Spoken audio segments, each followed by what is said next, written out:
নমস্কার বন্ধুরা, আজ পয়লা বৈশাখ, শুভ নববর্ষ। আজকে বছরের প্রথম দিন। আজকে আমি আপনাদের জন্য একটা মিষ্টি রেসিপি নিয়ে হাজির হয়েছি। আজকে আমি বানাবো বর্ধমানের বিখ্যাত মিষ্টি সীতাভোগ। তো চলুন আমি রেসিপিতে যাই। আমি প্রথমে একটা প্যান নিয়েছি, এটা আমি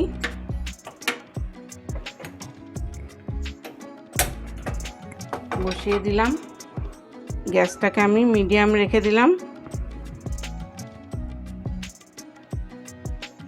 এবার আমি এই বাটির 1 বাটি চিনি নিয়েছি। প্রথমে আমি রসটা তৈরি করে নিচ্ছি।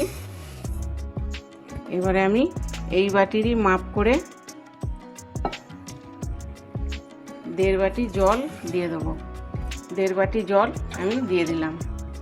এটা রসটা হবে। এর মধ্যে আমি 2টো তেজপাতা দিলাম, 4টে ছোটো এলাচ দিলাম, 4-5টা লবঙ্গ দিলাম, আর ছোট ছোট 4-5টা টুকরো দারচিনি দিলাম। এবার রসটা আমার তৈরি হোক। রসটা তৈরি হোক ততক্ষণে আমি এখানে ছানাটাকে রেডি করে নেব। এখানে আমি একটা বড় থালা নিলাম, আর ছানাটা আমি সুবিধার জন্যে আমি এখানে 1 লিটার দুধের ছানা কাটিয়ে রেখেছি। এবার এই ছানাটাকে আমি ভালো করে মেখে নেব।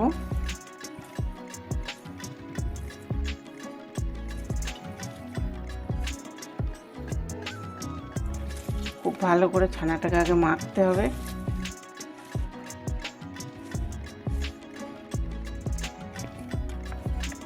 এইভাবে হাত দিয়ে দিয়ে ডলে ডলে ছানাটাকে মাখতে হবে।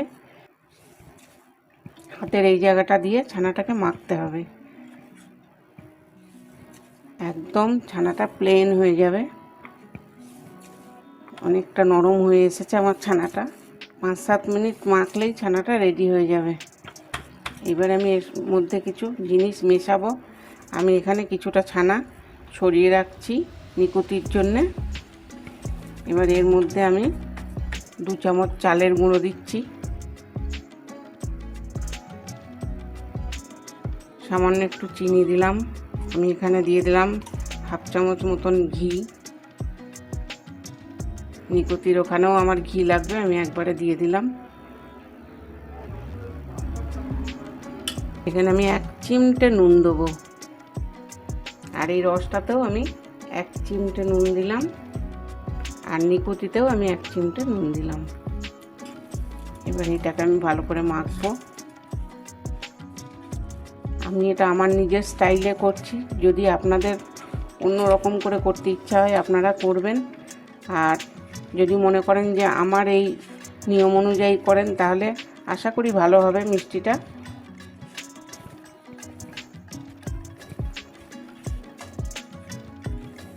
মাখাটা আমার খুবই নরম হয়েছে। আমি হাতে একটুখানি তেল লাগিয়ে নিলাম। এটা আমার হয়ে গেল। এটা আমি এক জায়গায় রেখে দিলাম। একটু ভিজে ন্যাকড়া এখানে চাপিয়ে রাখলাম। এবার এটার মধ্যে আমি 2 চামচ গুঁড়ো দুধ দিয়ে দিলাম, 1 চামচ ময়দা দিয়ে দিলাম। এবার এইটাকে আমি ভালো করে মেখে নেব নিকুতিটাকে। এদিকে রসটা আমার ফুটতে লেগেছে।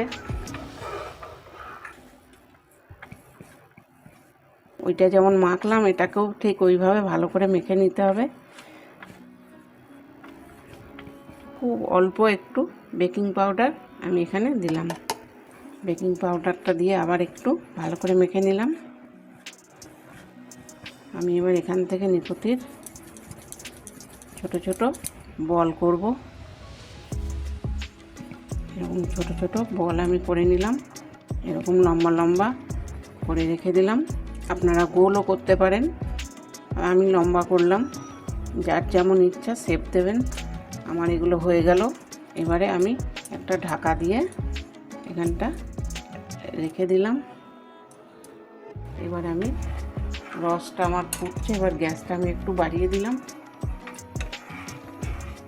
গ্যাসটাকে একটু কমিয়ে দিয়ে আমি এর মধ্যে দিয়ে দিচ্ছি একটু গোলাপ জল। 1 চামচ মতো গোলাপ জল আমি দিলাম। রসটা খুব মোটাও হবে না, আবার খুব পাতলাও হবে না, একটু চিটচিটে হবে। হাতে নিয়ে যেন একটু চিটচিট করে, তাহলেই বোঝা যাবে যে রসটা হয়েছে। রসটা আমার রেডি হয়ে গিয়েছে, আমি এবার নামিয়ে নিচ্ছি। আমি এখানে একটা স্ট্যান্ড দিলাম, দিয়ে এর উপরে আমি রসটাকে নামিয়ে রাখলাম। এবার আমি কড়াইয়ে তেল বসিয়ে দিলাম। আমি আগে নিকুতিগুলো ভাজবো, কারণ নিকুতিগুলো রস ঢোকার ব্যাপার আছে, তো এগুলো আগে দিয়ে দিলে, রসের মধ্যে দিলে রসটা তাড়াতাড়ি ঢুকে যাবে।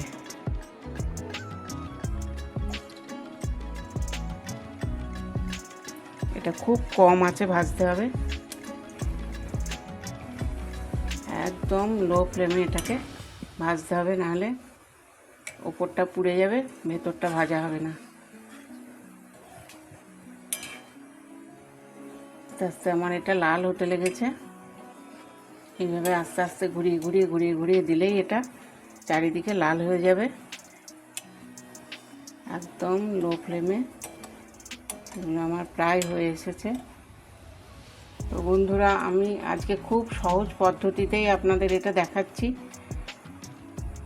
আপনারা বছরের প্রথম দিন আপনারাও যদি ইচ্ছা করেন তাহলে বাড়িতে নিজেরা বানিয়ে সকলকে খাওয়াবেন, নিজেও খাবেন। এটা খুবই সোজা, করা কিচ্ছু কঠিন না, ইচ্ছা থাকলেই করতে পারবেন। আমার এটা লাল হয়ে এসছে, আর এবারে আমি এগুলোকে তুলে রসে দিয়ে দেবো। এর থেকে বেশি ভাজলে কালো হয়ে যাবে। এবার আমি রসে দিয়ে দিলাম। আমি এইবার সীতাভোগটাকে ভাজবো। এই যে আমার এটা করা আছে, এবার এখান থেকে একটু একটু করে নিয়ে আমি এই গ্রেটারের সাহায্যে এটাকে ভাজবো।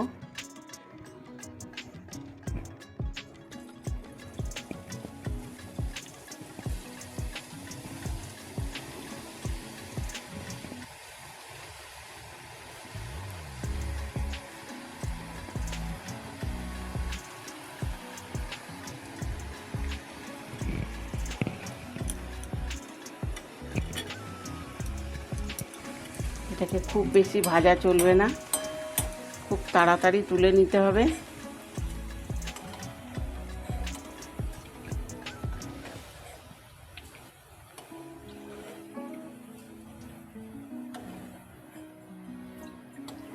এই ভাজাটা একজনে হয় না, এই ভাজাটা আমি দোকানে দেখেছি, এটা দুজন ভাজে, কারণ একজন এই তেলে ছাড়ে আর একজন তাড়াতাড়ি এটাকে তুলে দেয়।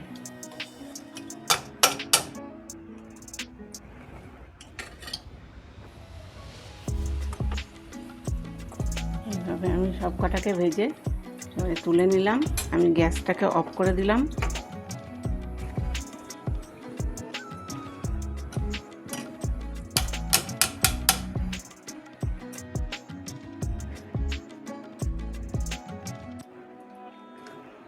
আমার নিকুতিগুলো রস ঢুকে পড়েছে,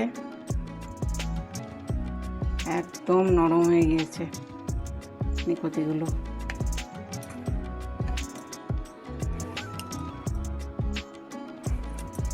এবার আমি প্লেটে সাজিয়ে দিচ্ছি। তো বন্ধুরা, হয়ে গেল আমার সীতাভোগ, বর্ধমানের বিখ্যাত মিষ্টি সীতাভোগ। তো আপনাদের যদি রেসিপিটা ভালো লেগে থাকে তাহলে আমাকে একটা ছোট্ট লাইক দেবেন, শেয়ার করবেন আর কমেন্ট করবেন, আর আমার চ্যানেলটাকে সাবস্ক্রাইব করে নোটিফিকেশান করে রাখবেন, কারণ আমার সমস্ত রেসিপি তাহলে আপনাদের কাছে সবার আগে পৌঁছে যাবে। আজকে এই পর্যন্তই, আবার আসবো অন্য কোনো দিন অন্য কোনো নতুন রেসিপি নিয়ে।